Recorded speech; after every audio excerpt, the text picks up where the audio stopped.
Alright, everybody, this is AW here with Hyperion and Josh L. It's been, well, it's not been that long since we actually did it on a reading. Feels long, however. And today we're reading an article on an Epoche online philosophy magazine. It's called Crashing the Metaphysical Party, Walter Benjamin on Knowing and Thinking by Timofey Gerber. I'll link that in the description if you like. Check it out. So let's get to it.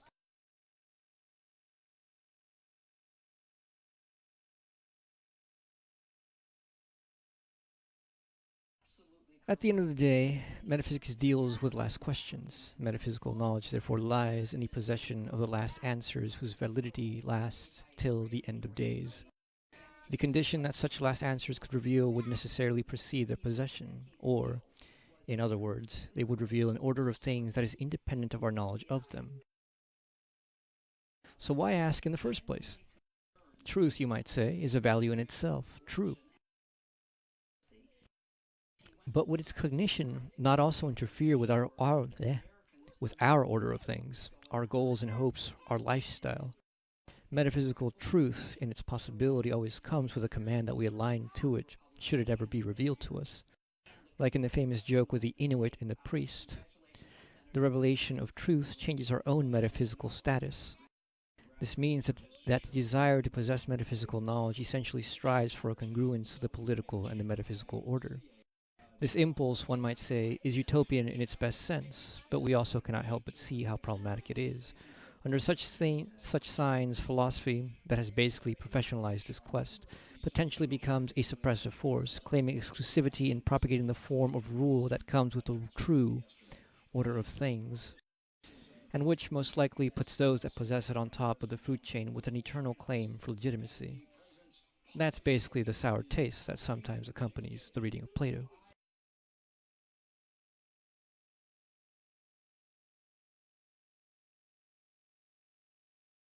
So, anything to say about that? Anyone got comments? Uh, I don't know.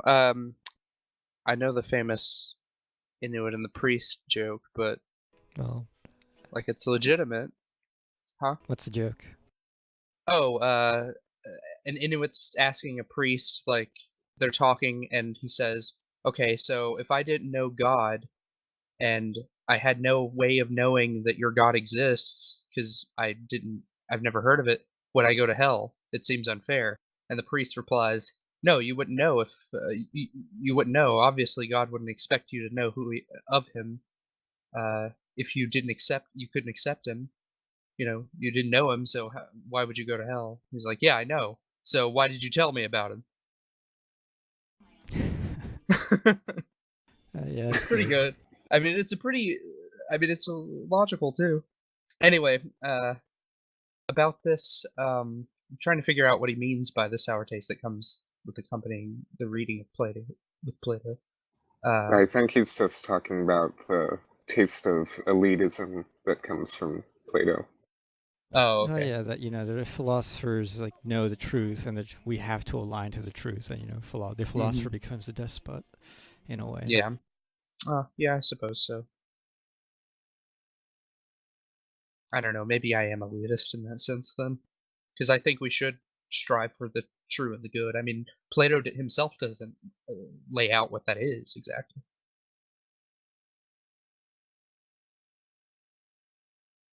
To those who don't know, like usually what is meant by metaphysics is basically like the reality of the world. This is beyond what this is pretty much what scientists think that they offer, but they really don't. Yeah, And and they say, the oh, truth we're connection. yeah, and so like they're like, oh, well, we're not doing metaphysics. We're doing science. Well, science taking on the role of metaphysics. I mean, Yeah. it's still done the same way. I mean, like, how do you get someone who's like a social Darwinist, for example, and thinks that the ultimate point of society is that we should all be fucking assholes who try to like one up each other, because that's just the way it should be, because that's just the way it is. You know, Metaphysics is tied with both with what is and at the same time should be. So when you get to the pure essences of things, if you might want to say that, that's like the absolute truth of things. That is what things really are, and also what things should be. So, that's what it means when he says, truth, you might say, is a value in itself, true, but would its cognition not also interfere with our order of things, our goals and hopes, our lifestyles? Metaphysical truth, in its possibility, always comes with a command that we align to it, should it ever be revealed to us. Because if you found out what the truth was, why in the hell would you not act in accordance to the truth? At least that was the assumption of Socrates and Plato. Yeah.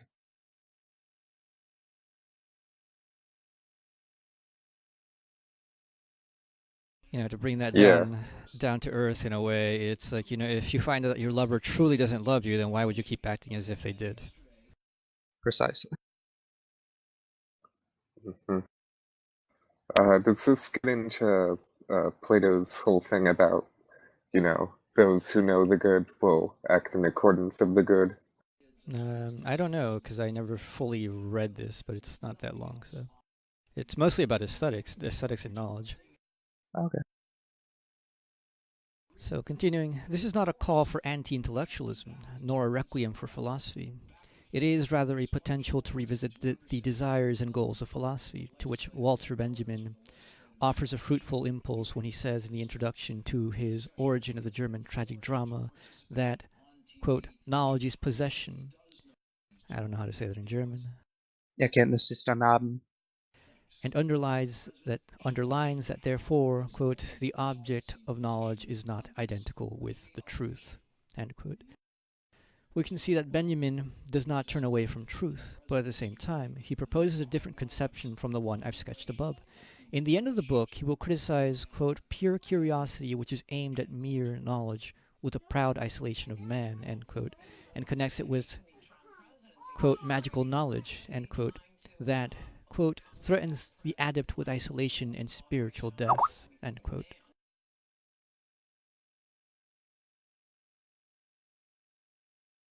He talks about the allegorists here, but it is clear that it is essentially the philosopher that he is criticizing, the philosopher as adept, as an alchemist that sits in his study looking for the magical formula. Quote, that I may understand whatever binds the world's innermost core together, end quote. Faust.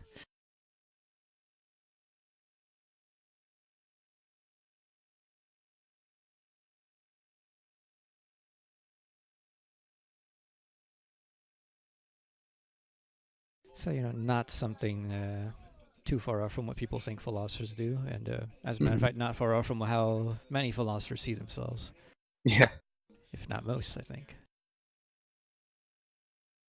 So continuing, the philosopher must therefore take on a different socio-political role, one that Benjamin outlines in another text, The Author as Producer, from 1934, where he traces the question to what degree a writer, or as we could say, the intellectual, needs to be politically active. The extremes lie on the one hand with the bourgeois conception of the artist's autonomy that shields him from political involvement, and on the other hand with leftist conceptions at that time that intended to integrate him directly into the class struggle. While Benjamin's sympathies lie with the latter, being a leftist himself, he acknowledges the fact that pieces of art that are directly political and fomenting are often of bad quality and rarely attain their insurgent goals. Hence, the question poses itself as one of literary quality. How can progressive, meaning socially aware, literature be good?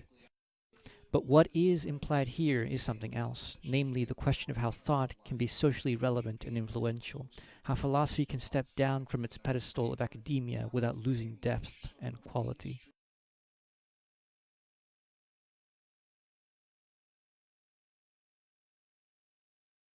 So, as always with interesting philosophers, they manage to find a way to link things that seem at the face value to not be linked at all. Yeah. What would be the connection between metaphysical truths and production of art? I don't know, but somehow Benjamin will let us know. Yeah. I mean, I'm sure it's gonna attempt to answer the final question, or rather the position. But it's difficult. You don't want to, like, break it down so much that you lose the depth and quality, but you don't want to make it incomprehensible for the uh, layman, or a person that is not well versed in all sorts of things.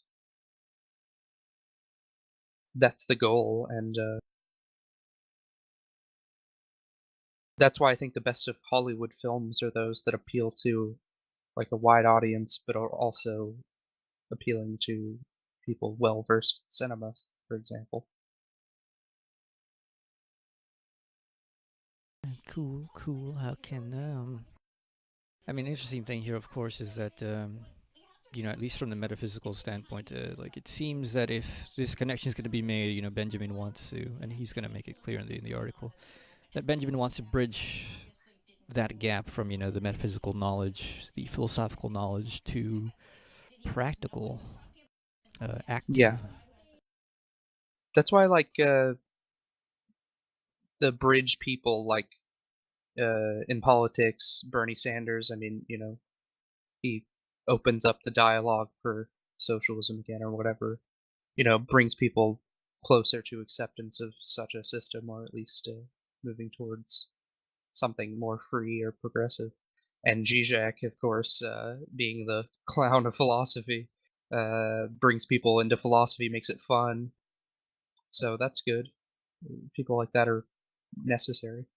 Yeah, so let's see, middle of that paragraph, the one we just read, the extremes lie on the one hand with the bourgeois conception of the artist's autonomy that shields him from political involvement, and on the other hand with the leftist conception at the time that intended to integrate him directly into the class struggle. So this is really a piece that I think is going to probably be a pretty, well, at least it's going to have a lot to do with theory and practice. I mean, like, this divide is really about theory and practice. Yeah. How can you have an interest in, the truth as truth, while at the same time not just being a passive observer who does nothing and, just leaves things be because, oh, well, that's just the truth. It is what things truly are. Because at least with politics, that's just not how it works. Like you really can't have a passive truth in politics. Mm-hmm. Yeah, I think the truth is what is to be established rather than something that is true, because it's not a genuine truth. It may be true in this current moment, your observation of the current political system or whatever, but it's not absolutely true because it changes. It can change, as the potentiality for change. Yeah, so with the connection between the metaphysician and the artist, um, I think what I'm seeing in this connection is art is supposed to be, the idea in sensuous form. It's supposed to strive for the beautiful, the good, the true. And I think he might link it that way, but I'm not exactly sure.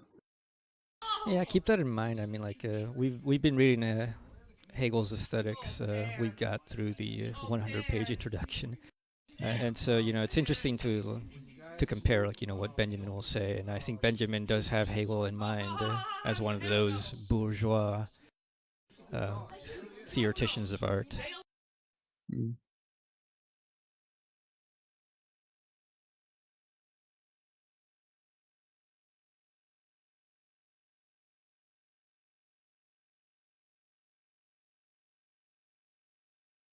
All right, sorry.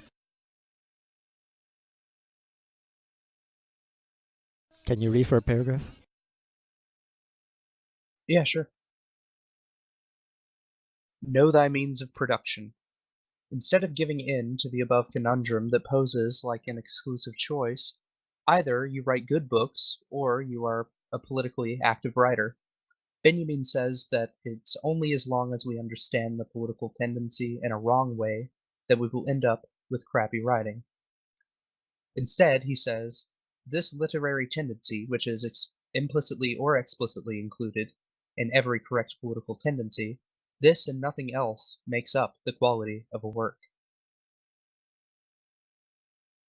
This is a bold statement, but this tendency does not lie in the proclamation of slogans. It's not a contextual variable, but rather a formal one. And Benjamin introduces here the term of literary technique. Hence, this literary tendency may consist in the progressive development of literary technique, or in a regressive one. The techniques that interest Benjamin are not primarily stylistic ones, but rather those that concern and reflect, quote, the productive relations of their time, end quote. And this concerns the question of how they are produced and how they are received. One such technique was the Dadaist performance that questioned the possibility of poetry in the catastrophe of World War I and reflected the noise and chaos of the industrialized city just as much as the noise and destruction of the newly invented machine gun. By shocking the audience that often responded by shouting and booing. This technique, like many others of the avant-garde, and this is the backdrop of what Benjamin is talking about here, quote, not only destroys the conventional separation between genres, between writer and poet, scholar and popularizer, but questions even the separation between author and reader, end quote. The screaming audience was as much part of the Dadaist performance as the poet.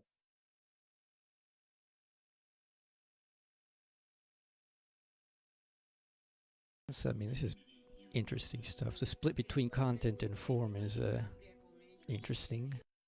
Mm-hmm.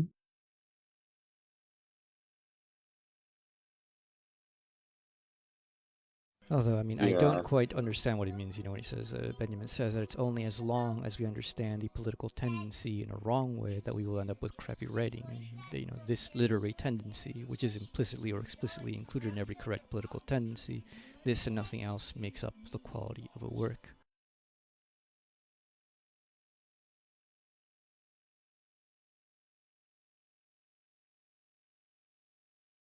So, Well, what do you think that's like saying? Is that saying that that political tendencies necessarily inform a work of art, and that we should look perhaps for that kind of tendency, see which it is, which it's not? Because I mean that makes sense. I don't know. Yeah, it does, but yeah, I'm not sure that's what he's saying. I don't know. I'm thinking about like how, for example, there is a genuine progressive element to writing something new, dreaming about something different. But that something different may not be what is absolutely best. Like we could dream of being more free, but is that the end goal? Like the incremental change that we proposed. Is that our end goal? No, of course not. So it's probably not what he's getting at here, but it made me think of that, of a genuine political writing being something that is for a best. I don't know how else to phrase this, but like there are certain things that will be outdated and seem regressive if you get to a different point in history or something, a different point in the political process. What do you think about the techniques aspect? What he calls literary technique. The techniques that interest Benjamin are not primarily stylistic ones, but rather those that concern and reflect the productive relations of their time. And this concerns the question of how they are produced and how they are received. So, I mean, this is actually it reminds me so of... that was God? That was exactly... Oh, sorry. Go on. No, go ahead. Oh, that was exactly like the type of thing I was talking about, where it's a technique that is employed at this specific moment, but it may not hold forever. It's just a reaction. It's not like reactionary, but it's like a reaction to the time, Yeah, that sort of kind of reminds me of something that was in Kern's essay about Hegel's philosophy of right. There was a section in it where he's talking about how Hegel says, any political position can only exist as like a reaction to the current state of things. Yeah. And I think that might be what Benjamin is getting about, but on an artistic level rather than a literary level rather than a literary political artistic level, informed by the politics, with a political message at least. Yeah, connecting that to what we read in the aesthetics, Hegel's aesthetics. This is the technique. That stuff strikes me as a version of the idea in sensuous form, except Benjamin isn't here going for the idea, but rather the idea not as it should be, not as the perfected idea, but rather the idea as it contingently is for us at the time. So the aim, it seems, of these techniques is to literally reflect what actually is in the world, like in a way that people can grasp the concept of the world in a way. So the Dada example. I mean, like, while I personally probably hate to like experience that kind of piece, if it's worth calling At the art time, piece. you might have seen it as radical, though. Yeah, if you get rid of the actual shock of the thing, you like look on it, back on it. Yeah, if you can conceptualize what it means, you're like, oh, yeah, it was an embodiment of the very thing it was trying to portray. So no, it works, but it doesn't. It works on a different level than Hegel's concept of art. It seems. Yeah. Works on a level I of think this was contingent just rather more. than the necessary. Yeah, this is a contingent thing, and like we, from our privileged position of being ahead, at least chronologically, as much as we experience linear time or whatever, we can look back on it and say, "Oh, that's dumb" or whatever, if we didn't know the context. But yeah, I think the context is everything here, especially the exact time at which Dada became a thing, the Well, reaction of yeah, the. exactly. I think Hegel said this in the Aesthetics himself. Certain symbols have different meanings in cultures, and just because you don't get the context doesn't mean it's not art. Yeah. Yeah, true. So continuing. I honestly, I think we should discuss this more. I don't get how this can't be art. Seems like art to me. Benjamin It isn't. embodies the idea of war. Yeah. Benjamin isn't saying this isn't art, and I don't know if you can say it isn't art. I think Hegel would probably say, well, it's not good art, but that's neither here nor there. Because the thing I was saying is that Hegel's all for presenting the idea in sensuous form, whereas the stuff that Dada's doing is not presenting the idea as such in its ideal, quote unquote ideal form, but rather presenting what actually is, the contingent idea, so to say. Yeah. Well, it's like music, isn't it? Right? Because they're giving you the feeling of war with all the chaos and noise. Yeah. They aren't like Sure. exactly expressing the idea of war, but you get the romantic side of it. Yeah, I think Marcel Duchamp and Hugo Ball, I think they termed it anti-art in a sense. Like, I think the implication here, not that we mean it, but like the implication people hear when they hear that's not art, is that it's bad. Like that it's not worth even existing. But I don't think that's the case at all. I think that Dada had its place. I think maybe now, if something were to come along, be derivative of Dada, it wouldn't be as effective. I don't think it's worth repeating, but I'm glad it existed in that time, All right, well, let's continue. Why is the latter a progressive technique? Because the bourgeois means of production of art, the famed autonomy, intends to draw the sharpest line possible between producer and consumer, potentially elevating the former to the status of genius, while the latter only manages to remain in awe of the sublime piece of art. This only allows an exclusively contemplative reception. meaning that as a reader, I am completely passive. This passivity of the reader relates to the passivity of the citizen that any elite in charge wishes for. In this radical distinction, the author is in possession of divine inspiration, while the reader, a mere mortal, is barred from the access to such marvels. This repeats the political distinction, wherein the bourgeois has access to knowledge due to his education, while the bovine proletarian must do the only thing he is capable of: work. Work for the bourgeois, of course. This ultimately results in a wrong intelligentsia that is only interested in remaining in charge, meaning in conserving the current power structure. Quote, the characteristic feature of this literature is the way it transforms political struggle so that it ceases to be a compelling motive for decision and becomes an object of comfortable contemplation. It ceases to be a means of production and becomes an article of consumption. End quote. Yeah, go ahead. Sounds like Benjamin wants all literature to be like choose your own adventure books or something. Well, I don't To know. engage the Nah, well, not all books obviously, but like, that'd be a way to engage the author and the reader. Well, I mean, actually, he'll talk about it right now. Let this section finish because he talks about what he means. It's not about you having a hand in like literally like painting the thing or making the sculpture or writing the book or where the book goes.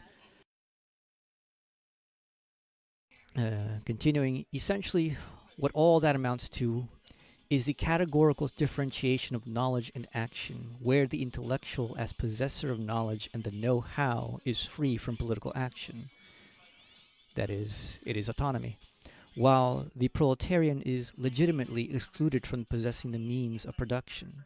But the clue is that essentially neither are truly productive because the intellectual himself remains a consumer of that knowledge that his bourgeois education is passing on to him. And when he is handed over a certain canon of literary classics that he can neither question nor expand, as when he is handed over a certain canon of literary classics that he can neither question nor expand. It is the hierarchical form of the classroom. The teachers are a possession of knowledge that they produce during class, while the pupils consume that knowledge and act by writing exams. The teacher is seemingly active, but like the classroom that repeats after him, so does he repeat after the curriculum. Hence, not only does the radical differentiation of knowing and acting legitimate the suppression of the proletariat, but it also leads to the passivity of the intellectual. This is why a writer who does not reflect his own position within the means of production will never be able to produce quality work, as he cannot attain the productivity that is needed for that, like bestseller writers that only repeat the established form of the novel. Hence, said differentiation is necessarily reactionary. yeah, I agree. And it has shifted a bit. I mean, not really, but we have to remember, like, the writers of the past who were experimental or the avant-garde artists and so on, they weren't popular then. I mean, they may have been popular within certain circles, but they weren't, like, considered the high art of society as they may be today. So, like, the proletarian view, they were poor people, doing art, doing new experimental things. They weren't this bourgeois elite doing uh, high art society things. But now it seemed that way. It seems that way. It seems like the high intelligentsia, only can appreciate it or whatever. Which is why I like that, I can appreciate it because I'm not affluent, really. Well, I don't think the bourgeoisie really appreciate No, Dadaism, for example, the way it was meant to be appreciated. definitely not. Uh, They it's like act literally like it's become subsumed into capitalism. yeah, Desublimated. Yeah, it's just sublimated now. and it's hilarious how they like treat it like high art when, like you Yeah, said, they meant for it to be anti-art. it's commodified.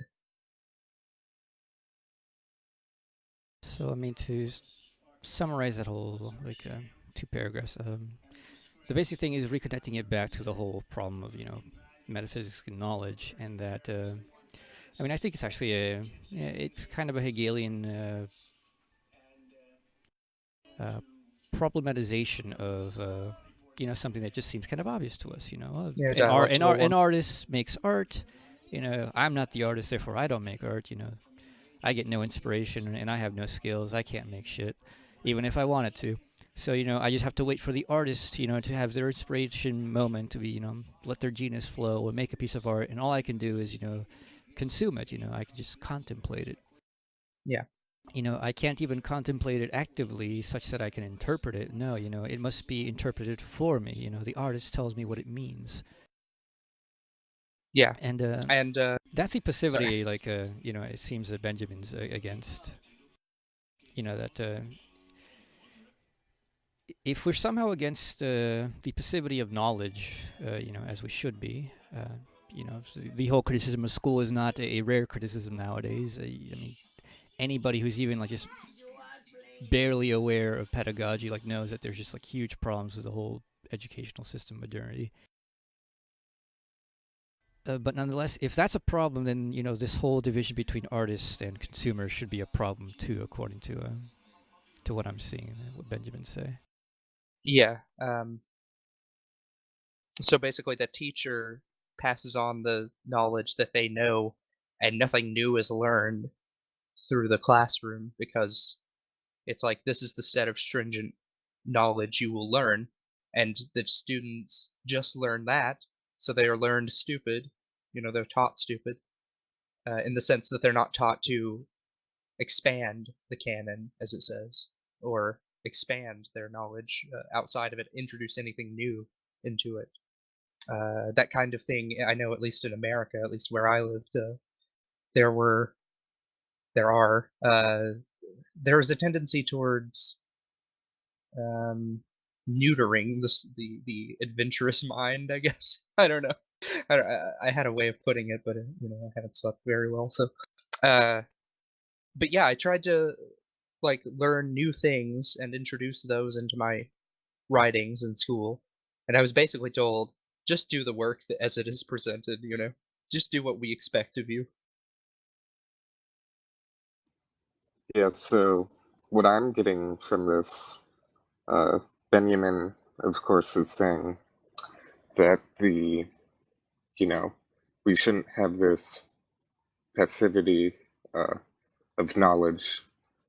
I think in terms of art, something he might like is in music, for example, would be like the DIY ethics of punk, where it's now like you can make music too, because this shit is super easy to make, and all these working class young people were starting to make their own music as well, rather than merely consuming it. Yeah. Yeah, and I mean the tie to politics is very obvious. It's if knowledge is passive, if art is passive, then it's like who likes that? Well, rulers like that. They like passive subjects. So Yeah, that's why I is think the canon of art a bourgeois conspiracy to control us? Maybe. perhaps if it's not a conspiracy, it's definitely effective without trying to be. That's why I liked El Lissitzky and the pro cult movement, and I call for like a new light culture, leading culture, which is basically what he meant by proun. It shows a picture of proun 23 at the bottom, and proun means, it's an acronym. It means Project for the Affirmation of the New, and basically what he wanted was a reconception of the metaphor that is the visualization of the transformation of the proletarian mind in society that is a result of what the Russian Revolution was all about, creating the new man, the new thinker, new person who is no longer subjugated, who is free to be himself and improve himself and become more of what he is. So I really like that idea of the poet cult, but it was unfortunately stalled by Stalin. Well, I mean, Lenin kind of had a part in it as well. Yeah, Lenin too. Yeah. Well, let's move on. All right. So, next section, activity and visibility. Questioning the separation between the author and reader, therefore, essentially comes along with the questioning of the differentiation between knowing and acting, and only those authors and artists can be considered progressive that don't degrade the recipients to mere passive consumers. The activation of the reader can lie in participatory modes of creation, like the Dadaist performance, but also in the activity of interpretation as a means of producing sense. Teachers that pound into their pupils that the author meant X when he said Y repeat the myth that the author knows everything about his work and has exclusive rights to the meanings that it produces. Yet, writers are famously the worst interpreters of their own works, and if Kafka magically came back to life, he would probably just say that he was enjoying himself coming up with things. He laughed while reading his own work aloud. I love that.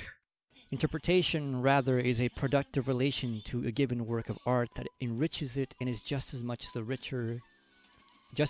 readers as the writers.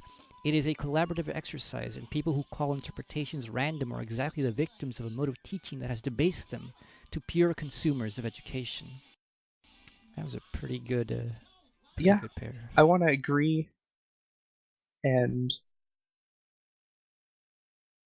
But also, is there really like a single interpretation that has primacy? I don't think so. It's neither the readers nor the writers. But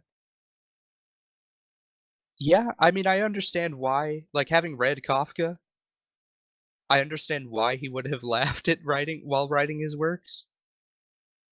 Um, but that doesn't mean that I think he would necessarily be a bad interpreter of his own work.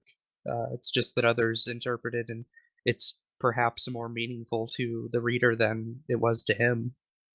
But we can't know that for certain. It's just my thought.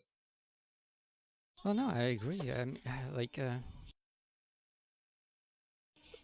it's the big deal is that we make a lot about a lot of the works, the great works of art in well, anything.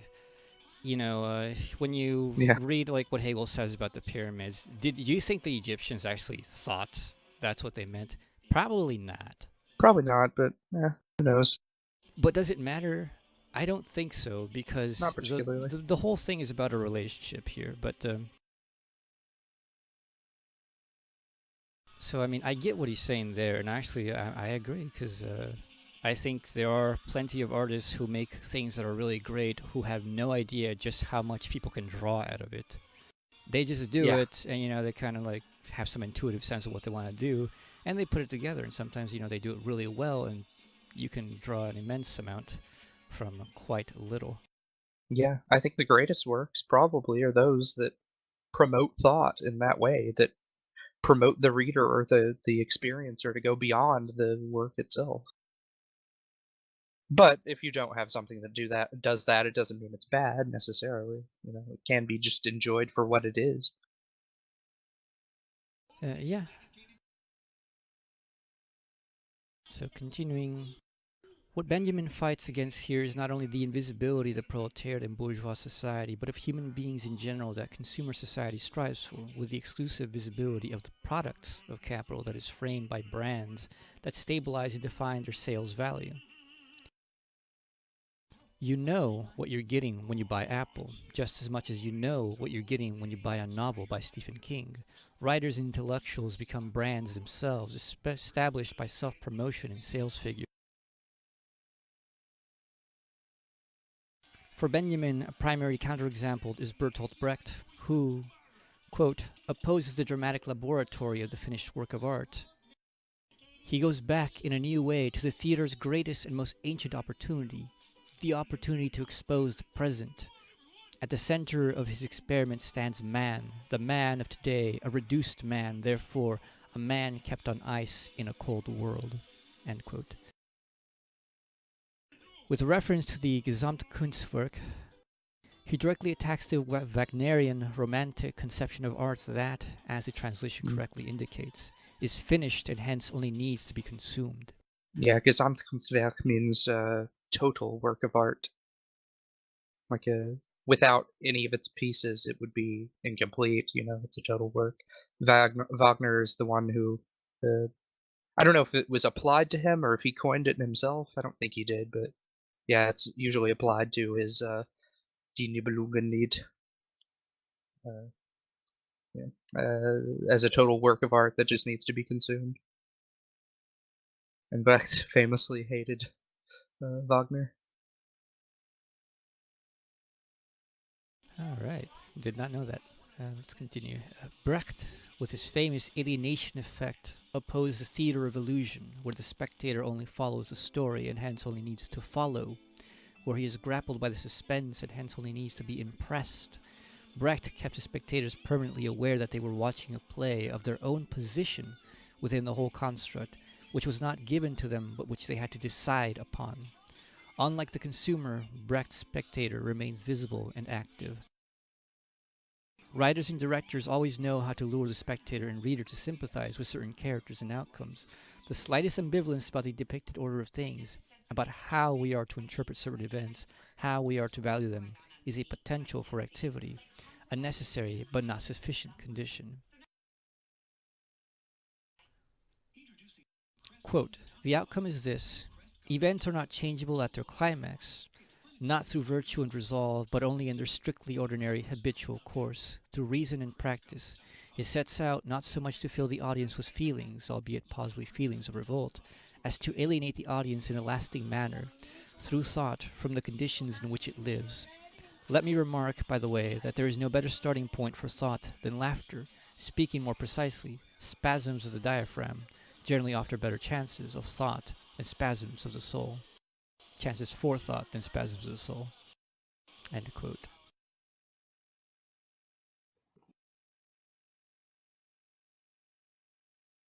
So, I mean, I get a sense of what he's saying. I mean, it actually reminds me of that horrible movie we just watched, Blade Runner 2049, was it?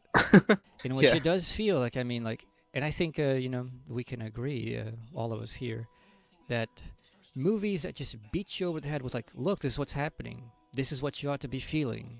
This is what you ought to be thinking about it. Like, they leave no room for interpretation. They just tell you outright what it all is. Yeah. It's just as bad as being so abstract that there's like nothing you can definitively say about it. It's just safe and comfortable. It's, for most people, I don't care about it. Those types of stories. And yet, it has a pretty high rating. Yeah. Well, let's continue. It's kind of like I don't know if I would call it a desublimation, but maybe it's like a negative sublimation of low art trying to be high art. I mean, it's not low art. It's like medium, I guess. It's passable for most, but it's seen as this instant masterpiece or classic, but it clearly is not. It will not stand the test of time, in my opinion. We've used that word a little bit, desublimation. Like, What? can you define that? Just because probably people listen to us have not Oh, yeah. listened to or read Marcuse. Yeah. Taking something high or speculative and bringing it down to the base level. The opposite would be promoting something as being intellectually beyond its means. I definitely think it's the latter for Blade Runner 2049. It has this elevated status, but it's only a social status. It's not its genuine truth. Yep. So let's continue. Climax, virtue, and resolve belong to the classicist conception of theater that contemporary Hollywood cinema is perpetuating up to this day. The heroic decision of self-sacrifice, his unquestionable virtue, the resolve in the end of the second act. We all know that by heart. Yet the most important connection in the quote above is the connection of thought with the alienation from your own condition. It means that you no longer assume that the current state of affairs is just how it is, and realize that the current situation can be changed. You become aware of how you yourself are part of the situation's perpetuation, of your position within the relations of production. Herein essentially lies all source of progressivity. It is not a fomenting decision that can only lead to blind activism, but a habit that demands perpetual attention to your surrounding. The laughter that Benjamin is talking about is one that shatters the foundation of the current power relations and calls them into question. The rulers that love imagining themselves as eternally legitimized become silly in their clinging to power, and their excuses make us laugh. Thought, then, is revolutionary in the line to change, and all this not only concerns the recipient, for there is only one demand on the writer, the demand to think, to reflect upon his position in the production process. And that last bit was a quote.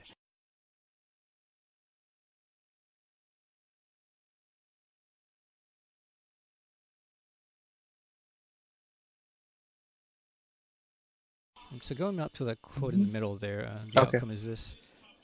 What do you think about that? The critique of the structure of plot, I suppose.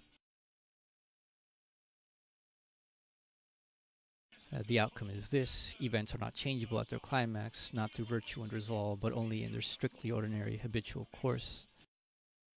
Through reason and practice, it sets out not so much to fill the audience with feelings, albeit possibly feelings of revolt, as to alienate the audience in a lasting manner. Through thought from the conditions in which it lives. Let me remark, by the way, that there is no better starting point for thought than laughter. Speaking more precisely, spasms of the diaphragm generally offer better chances for thought than spasms of the soul.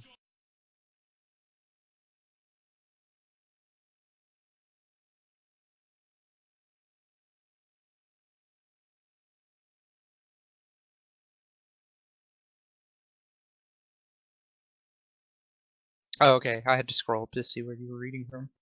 Um,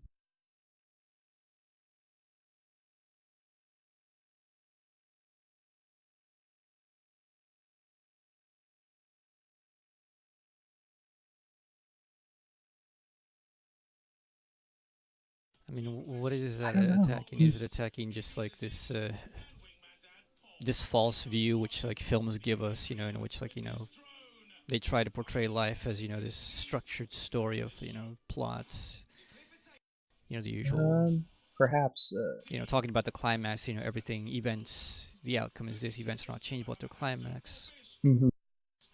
Saying, well, usually everything's settled in the climax, but that's more comes out in his paragraph after that. But it seems here that obviously there is that reality isn't that way. Is that what he's saying? But he says, but only in I their think strictly so. ordinary habitual course to reason and practice. Yeah, and at least in film, they're always exaggerated because they're meant to make you feel a certain way, and he doesn't like that. Uh, Not with film, obviously, but says it sets out not so much to fill the audience with feelings as to alienate them in a lasting manner from the conditions in which it lives. I don't know. I think that's good. No, yeah, I mean, I get most of it. It's just like I'm not quite clear on what the meaning is. I mean, I agree that I would kind of rate higher Mm, art or stories or anything that goes and like portrays an active version of the world, which is gives you impetus to actually go out and change it, not in this like mhm. delusional way that movies do, or that liberals generally have. But like, oh, I'm gonna be this online warrior and just like retweet and post shit on Facebook all day, and that's my Yeah, activism. That's nothing. yeah, that, and I love the last bit here. Now that I understand what he's saying, uh, where he says that there's no better starting point for thought than laughter. Think about laughter and feeling versus, spasms of the soul being something that makes you feel in your depth or whatever. That can be manufactured. Maybe laughter can be manufactured as well, but it's less so. Like what I find specifically funny may not be funny to another. The laughter is an involuntary reaction. Uh, Crying can be manufactured. Laughter really, maybe it can, but you can't manufacture something that everyone will find funny. You can manufacture something that almost everyone will that can like maintain a status as a tearjerker for everyone or whatever, with the consideration that they have a soul. So Yeah, I think that Actually, that's a good laughter. point. That's a really Yeah. good point. How does thought begin? How does a problem appear? Something strikes you which was not apparent, Yeah. which you did not foresee. You know, what is genuinely funny? You don't see it coming, really. Yep. The unexpected is what makes us laugh. You know, it's actually, you know, though we are not great fans of him. It reminds me of what Deleuze said about Mhm. problems. You know, about how thought begins with problems. The image of thought. So just an interesting connection right there. Yeah. Likewise, you know, with Hegel, how does thought really begin? You know, thought notices what it did not foresee of itself. You know, one thinks and then one thinks about thinking and says, "What? You know, I did that. That's what happens." If I think being, I think nothing. Well, what do you know? Mm-hmm. And so, continuing. It's a free interaction. By being inherently connected to practice, thought opposes knowledge. It is not to be possessed by a chosen few. It is rather what makes us all human. It befits each one of us because it does not rely on the access to certain institutions, and only if these institutions that gather knowledge and insight serve thought can they be legitimized, not the other way around. This is a democratic vein that gets often overlooked with Benjamin, and it teaches us a lot about what it means to be democratic. But what does that mean, opposing knowledge? It is once again more about about awareness of the means of production than about drawing exclusive differentiations. After all, the latter would mean that we're falling into the same trap once again. Okay, I think I understand what he means by thought opposes knowledge. This may be apparent to you guys. I just figured it out. Thought as a free flowing mechanism is not, or well, okay, I'm thinking about thought and thinking, I guess. Maybe I'm conflating the two. But thinking is a process, right? Yeah. So once you have thought, it's done with. I mean, Yep. it may not be done with, but it becomes knowledge at that point, and then our cognitive process no longer needs to be done. And I think that's how it's the enemy of thinking. Uh, so I think we should just continue to think about things, because a lot of people, I don't want to blanket people, but they don't like to think about things more than is necessary or adequate for them. That's why, like, once you're established in your positions, you find it so difficult to change them, or find it so difficult to entertain anything that doesn't coalesce with what you already think you know. Yeah, I agree with your interpretation there. It is basically the opposition of thought and thinking. Thought is already, I mean, here when he says thought, I think he means thinking. Knowledge is, you know, supposedly what's already settled and done. Hmm. But you know, thinking is exactly opposed to knowledge. Thinking doesn't stop at knowledge. Thinking is always critical. Criticizes knowledge, yeah, the established knowledge. And there was something else I thought about. Uh, was it The Saturn? institutions. No, the institutions that. Okay, it was the institutions sentence. It befits each one of us because it does not rely on the access to certain institutions, and only if these institutions that gather knowledge and insight serve thought can they be legitimized, not the other way around. Yeah, I agree. So anything that's outside the curricula of a university or a school or something is seen as worthless, not kind of, you know. So we don't need these institutions to be able to learn and think and so on. I'm not saying you shouldn't go to university or school should be abolished or anything like that. I don't think that at all, but you should, I don't know. I want to like I the think what you're idea. getting at is basically like you don't have a PhD, so what you say can be Yeah. dismissed. Yeah, exactly. Uh By the way, that's happened to me, and literally mhm. was said to me by a professor with a PhD. And not gonna The name one we names, corrected. but you can see on my blog. I schooled him, and he did not like it. Yeah, and he doesn't And other accept it. people and other professors who know their shit said I was right. Corroborated, yeah. What? Uh yeah,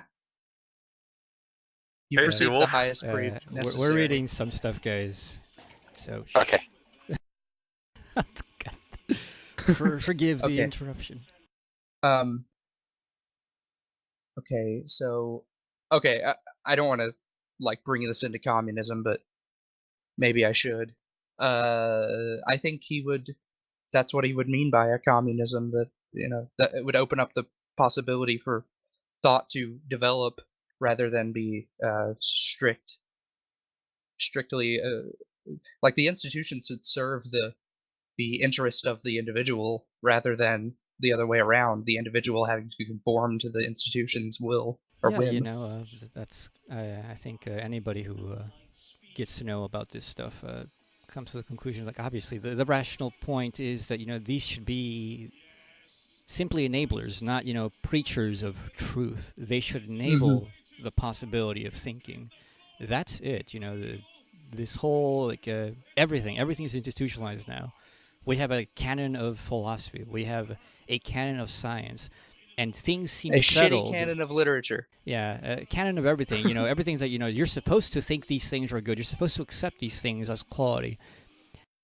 And you're not allowed to be critical until you get like a PhD, in which case like nobody cares. Yeah, you're validated in your thinking by this document. Yeah. Or your expertise.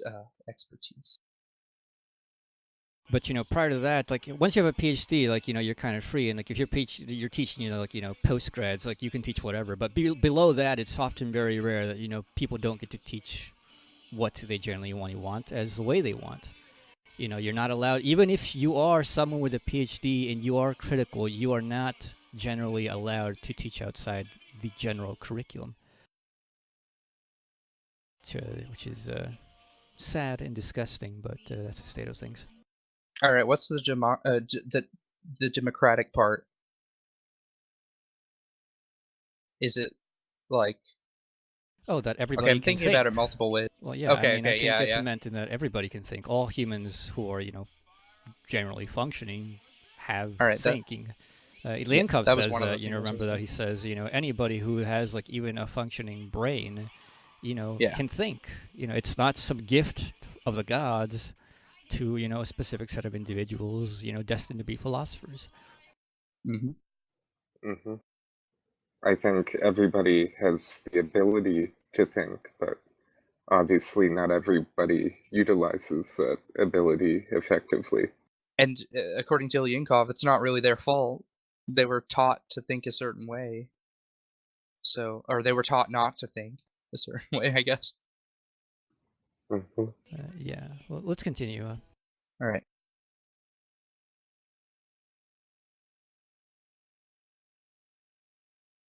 We will find obvious examples where the differentiation of knowing and acting is legitimate. When I'm sitting in a plane, the pilot should make goddamn sure that he knows more about flying than I do.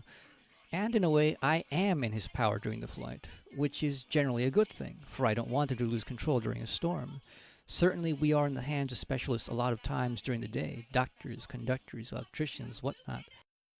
This is not at stake. The goal is not complete autarky of the individual. The point is that, unlike with Plato's sea captain, just because some knowledge about humans needs to be delegated to specialists, the very metaphysical core remains in the hand of the individual. This includes the responsibility for yourself to be aware of the current situation, your position in it, to be aware that it can be changed by your own means. This metaphysical undelegability closely relates to the political one. When a certain class of people, a priest class to speak with Nietzsche, claims to have knowledge about these things, this is the beginning of suppression. We know what's good for you. Yeah. I agree. That's a good one, yeah. Probably the worst place this happens is science. People are awed by science, and anybody who knows me knows I have a beef against scientism. We all do. And it's because there's this giant myth propagated that science has settled questions, that certain things are off the table, that you can't question anymore because, hey, some guy 100 years ago wrote an equation and said, look, it's this. Despite the fact that, a lot of people will repeat this crap, don't know what the hell the equation even means, don't know what the problem that leads to the equation is, don't know what the actual like physical meaning of it could be, let alone the conceptual meaning. But they tell you, hey, it's settled science. Yeah, but that's Yeah, what enough they don't of a rant. recognize is that most of science has been wrong. I mean, probably still is. A theory has to be wrong and disproven before something new comes about. Otherwise, it's accepted as the established order, or rather, it's dogmatically asserted to be true. Well, it's And not Gojev a has a good article about it. well, it's not about being wrong, disproven. I mean, like it's been shown, like you can disprove the shit out of it, and people will not budge from it. Like it's just like Yeah. they just go into the it's like Ptolemaic epicycles. They just keep making more epicycles and said, look, you didn't disprove me. I can account for it this way now. What Yeah. did they do? They made up math equations. They created an entity that relates a certain set of relations, and they call it an object. I mean, if you don't believe me, just look up the standard model of particles. Shit like gluons don't be real, yo, because literally their very concept is they have reified a relationship and called it an object. That shit has never been observed. No one has ever like measured it except for in between equations. But enough rants about that. Just letting you people know I love physics, and I have a deep, deep disdain for bullshit in it. We like physics, we like the truth about it, and we dislike power structures that tell us what's best for us because we're just lowly peasants. Or unpious sinners, as Nietzsche would probably assert. Alright, but let's finish this off. Last Right. section, dimensions of philosophy. This brings us back to the question of metaphysical knowledge. By perpetuating the current situation, legitimizing the current power structure, it is directly opposed to thought and can therefore not be desired. But where does that leave philosophy? I think that what Benjamin wrote about the writer ultimately concerns his own understanding as a philosopher. This means that the task of philosophy is on the one hand to reflect its own position in the socio-political relations of production, and on the other hand, to make others reflect their own position, that is, to think and to initiate thinking. Thought, as we have seen, is always connected to the potential of change, but it is not about change for the sake of it, but a change that reveals and questions means of suppression and sources of suffering. The role that the university has taken within society has changed throughout the centuries, and with it the situation of philosophy. Too often it has served the powers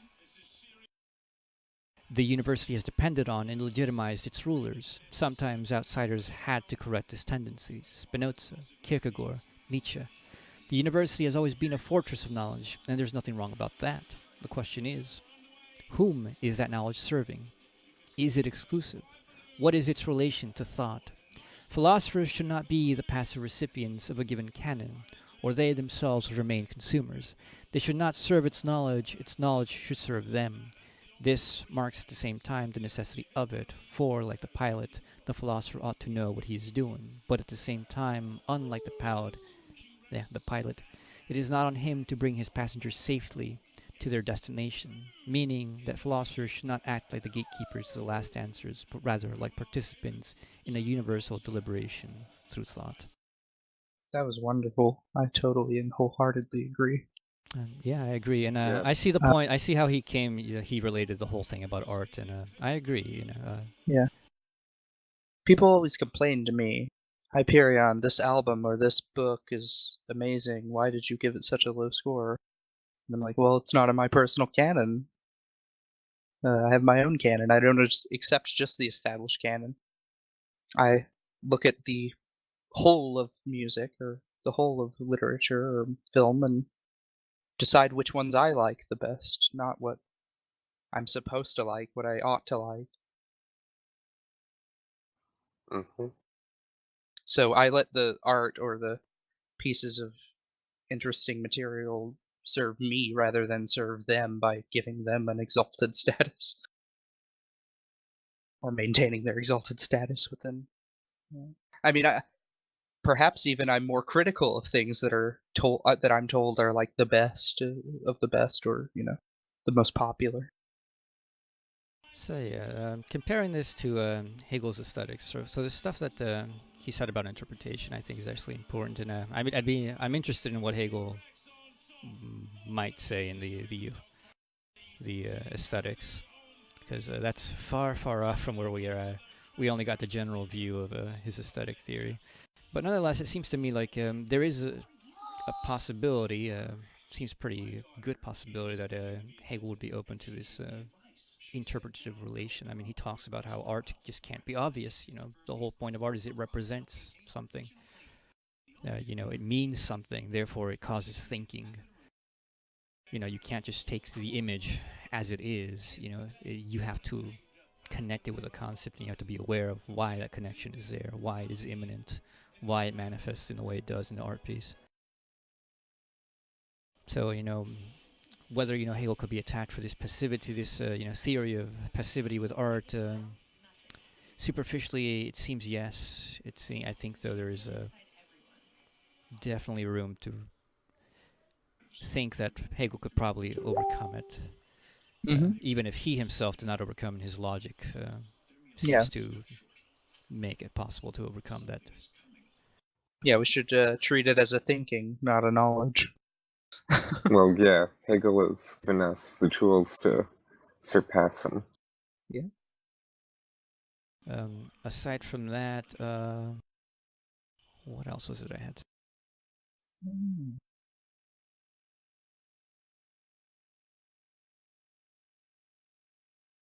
The means of production thing.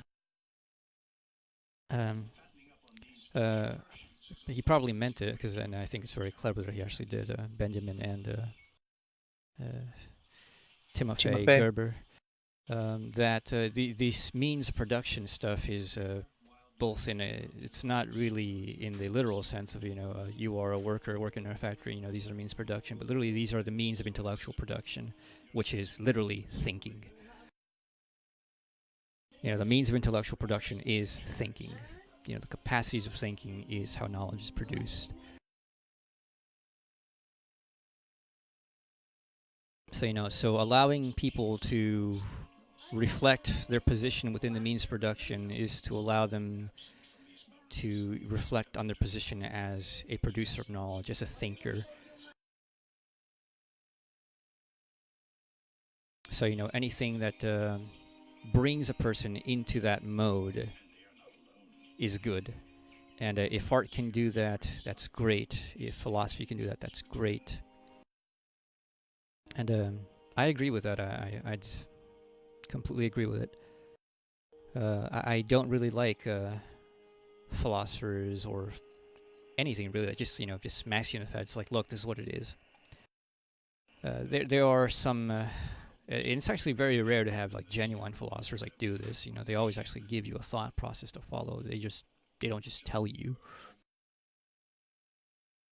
And sometimes if they just tell you, it's telling you in such a way that's supposed to make you think. Like Nietzsche just uses aphorisms, and you're like, a lot of people mistake things and just like, well, he said it. He must have just said it. Literally what he says. They don't think about what it could possibly mean. They don't enter this process of thinking, which is exactly what wasn't intended. Those dogs are Dadaists.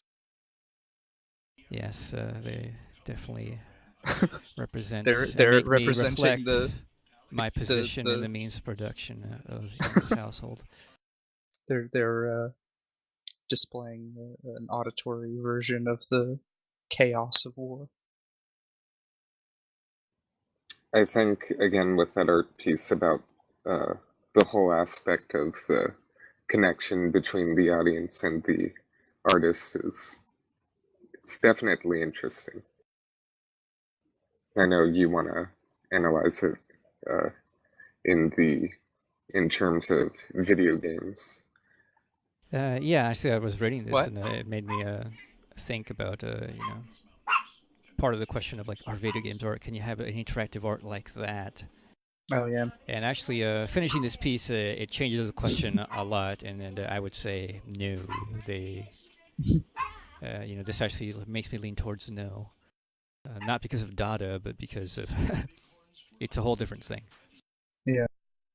But should they aspire to be art? Or should it just exist as its own separate thing? If it's that is possible, fine? it's like I'm not gonna tell people what to do. Like I don't think like I'm not one of those people who's like, well, Hegel said this, so you better never do this. Screw Hegel. If you want to do something, go ahead and do it.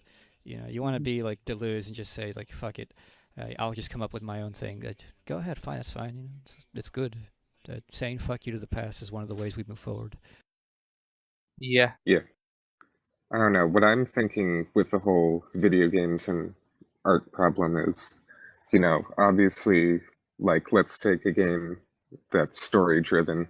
The story is the main art. It's not the game that's the art, but the game part might be essential to telling the story, to put the story forward. Yeah, that's the thing, though. That's like the big question I have. Like, I see how every other part is like, it's easy. A film does what the game does. The question about are video games art is the game part actually itself? Yeah, the artistic? Mechanical player freedom, the interactions you can move around in the world or whatever. Because the narratives, good as they are. Sorry, go on. I don't think the game itself can be art. I think the story is art, and the game, the game aspect helps you become part of the story. It's centered around the story, not the game. The game is an aspect of the story. That's exactly my problem, though. So the game is extraneous, that's the thing. Like when the game part itself is not integral to the actual artistic elements, can you really talk about it as art? Because talking about the total piece of art, and not in the way that Wagner maybe meant it, but in the way like Hegel means it, in which like nothing there is extraneous. Nothing there is just accidental. And I'm not saying that gameplay is accidental. Actually, when you pay attention to like game design, the amount of thought that goes into like how the gameplay itself can manifest some sort of idea in the artistic unity of the whole. There are ways in which you can think about it, but the question remains: is the gameplay itself, though, does it embody a concept? Can it embody a concept? And it just seems weird because the formalism of the game is something distinct from the unity of the rest of the art piece. But I mean, that's something else. We can discuss that in its own thing. And I still continue to think about it. My idea is the problem that I have is that you're talking about it removed from the context of that which it was made for, and to take it in the context of simply a story, that is the narrative alone. It pales in comparison to any established literature. Oh, absolutely. So absolutely. how would it even, like, to say like this is a 5-star game? Okay, well, it's a 2-star book. Yeah, no, I'm I sorry. agree. Like, I agree. I don't want to be elitist, but that's just the reality. Yeah, definitely. I agree. Like video games are more about a general experience, and like there are ways in which more things can be done about video games that can't be done in books, but there are certain things which can be done in books which just can't be done in video games. And sure, the control of the artistic integrity is one of them. So nothing is extraneous, but in the game there's a lot of things which are frankly extraneous. Joe Blow, lives here. It's a bunch of NPCs filling a whole city. Out of all those, like maybe 10 have an actual like story, and that story is like each story is only about a couple paragraphs long, in total. But you have 100 characters, hundreds of characters with this kind of length. Well, that's not really a deep story, so to say. I mean, it also has to do with physical representation. Like if they don't represent humans or whatever they're supposed to be adequately, then you're taken out of the experience, and it's not enjoyable in that Yeah, I way, I mean, guess. actually, the very game medium is makes it nearly impossible because Yeah. But conversely, games offer freedom and an illusion of reality, which immediately breaks the moment that code comes up. Like yeah, it's not like you're one of those supposed to, errors. yeah, an error. I mean, like you play this is one of the games that's actually praised a lot of, was it Fallout 3 New Vegas, and people say like, oh, it was so deep, Caesar dialectics, and I assume the writers knew some stuff, and they probably Yeah, are they good did. writers on their own. But I mean, you look at the story and you look at the way it's presented, like it really does pale in comparison to just about anything else that's actually worth calling art. A good book is just gonna be way better than Fallout New Vegas. Yeah, just story-wise, the Hmm. way the characters are portrayed generally is because, Well, they're intelligently portrayed in that one, I would say, far more than any other in the series. well, yeah, so it can be done. But The newer ones, at least. the thing is though, like the There are freedom reasons for elements. everything that happens in that game, and I praise it for that reason. But just the medium itself, like for me, I want a disconnect between myself and reality. Well, no, sorry, that's not what I mean. The game and reality. you know, I want to know I'm playing a game, but I don't want to have to think about, oh, this is just a game, because I want to get immersed into it. So there's a weird like balance it has to hit for me to enjoy it. But also, like, people enjoy 3D TVs more than VHS quality entertainment, and I don't. I don't like it when it's too real looking or whatever. Well, yeah, okay, I but don't like, know. so here's I'm what weird I though. mean. Let me just clarify what the problem Hmm. I was trying to put forward earlier. The problem with games is that they offer the possibility of freedom that you are immediately denied by the very way that it is. Yeah, That one, there are coding limitations, there are graphical limitations, there's just detail limitations, and yeah. there's like game rules, arbitrary limitations. For example, you can't kill. Well, in most games, I know in Fallout is a different one because they actually allow a lot. Yeah. You can't kill certain characters. Why? Well, because the game just doesn't They're allow you integral to. to the story. Fallout 2, I It, think, actually allowed that, and you could just kill someone without knowing. It's like, and then they're like, oh, you had to meet them and talk to them to like move on to the story, and like, well, you fucked up, game over, restart. And that's cool, but at the same time, is that really how, like, if the whole point is like, oh, it's about player freedom, does real life really work that way? No. I mean, real no. life is like you kill a guy who's important. Well, you're not completely screwed. I mean, now, well, what if you want to rule the Yeah. world? What if you want to be the bad guy? Well, you can go and like murder people, and people will be afraid. But can a game actually like show this? Can it actually portray this? Not really. I mean, it's such an immense amount of detail that's just becomes increasingly impossible. And Yeah, the so, technology limits that at the moment. I But mean, even if you could do that, even well, yeah, if would you it be could, would that artistic? be Not artistic? really. I mean, it'd be No. more close to a simulation of like what ifs, and what ifs that mostly aren't really that great, because you really always have this divide in which like it's not real, and therefore you can't take it seriously. Can you take an ethical dilemma in a video game seriously? Not really, because you always know that you can turn on, do it, save it, make a save file here, and then like continue on and come back later and choose the other option. There is no Yeah. real consequence. And unlike a story has some weight to it because once you read it and you know what's happened, you can't undo it. Your favorite character got killed. It was an emotional moment. You're like, oh man, that was sad. You can't undo it. You can't play the game Yeah. as if it didn't happen. Unless you write some fan fiction. And that's one of the things that Yeah, video we games just shouldn't don't just have. accept the canon. We need to make our Oh own god. canon. No. No thanks. But so that's one of the things. That's another things. I just don't think like really that ever really can play out. People can come up with like, oh, we'll make progressively generated games, and eventually we'll be computing with like not polygons, but like literal atoms, and so we could like make bodies that have like complete articulated, like complete detail or representation, flesh and blood and whatnot, and spirits, and it won't take a million processing units, whatever. Who cares? I Yeah. mean, like, it really. Okay. I would like to say something radical, probably, but I've thought this. As opposed to the Gesamtkunstwerk, the total work of art, I think maybe the incomplete work of art is probably the better one. I mean, the best works of art that I can think of are incomplete. The Brothers Karamazov, The Trial, even Benjamin's own Arcades project, incompleted works. If they were completed, would we be satisfied with them? Would they still hold up as masterpieces? I'm not sure.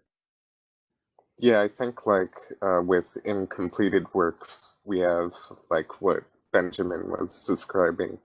We have more of a part of interpreting it. When something's finished, there's It's less done with. interpreting to do than there is with an incomplete work. Yeah, Die Kunst der Fuge, Bach's masterpiece, his final work of art, ends on an up note, which means that it's not a definitively finished piece. Like, you can't even say, we know that it's not finished, but we can't even say like it's like he stopped in the middle of a sentence, basically. Yeah, it's like he died right while he was writing it. Yeah. Yeah. I mean, I agree. I would say though that has more to do with, at least the way I see it, that seems to be more to do with the completeness of interpretation, in which like you can have a completed work, quote unquote, which just Circular. leaves a lot of ambiguity open, and therefore, Oh no. as such, is incomplete. Like 2001 or something? If you haven't read the books, like the Yeah, I haven't read the following. books, so I Yeah. don't know. Yeah, they're more like there's 2001, I think 2010, and another one after that. So, like, if you only see 2001, the film, then there's more to interpret, or rather, left open to interpretation. So I don't think you have to leave things on a cliffhanger to make them like the greatness, but you definitely have to Yeah. leave a lot of room for interpretation. You don't have to say everything. It's better not to. Of course, in philosophy, this is actually usually despised nowadays. Nowadays, Oh like yeah. he didn't say exactly what he means.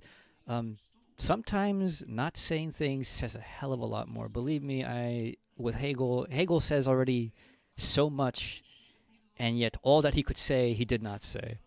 And maybe he wouldn't have said it, but boy, I can read into it. Speculative philosophy is that way. You say, oh, being is nothing. Well, there's a lot to be said about that when you really think about it.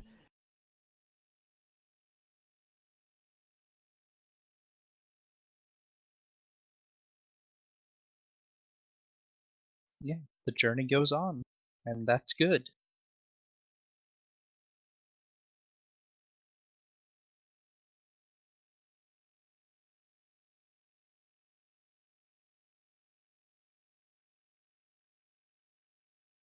Have you thought about it though?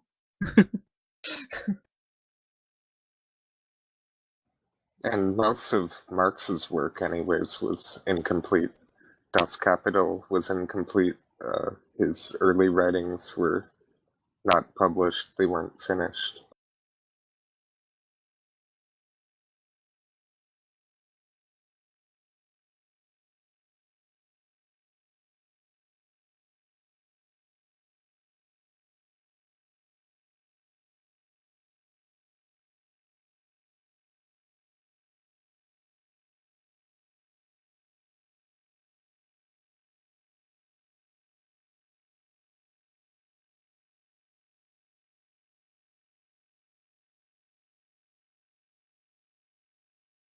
Yeah.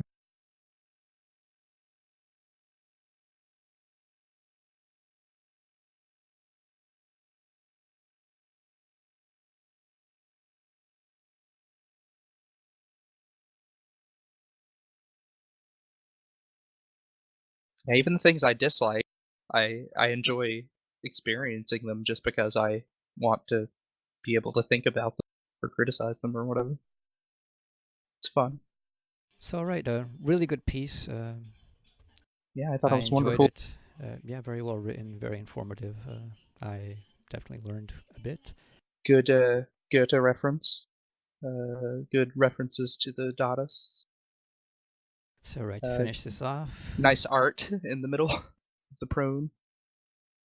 Yeah, he has good taste in like choosing the art pieces. So to finish this off, this was Crashing the Metaphysical Party, Walter Benjamin on Knowing and Thinking by Timofey Gerber from Epoche magazine. Check it out. Check out the other articles. He wrote one on Kant, which about the thinking itself, which I thought was really great. It's also very interesting. So yeah, keep your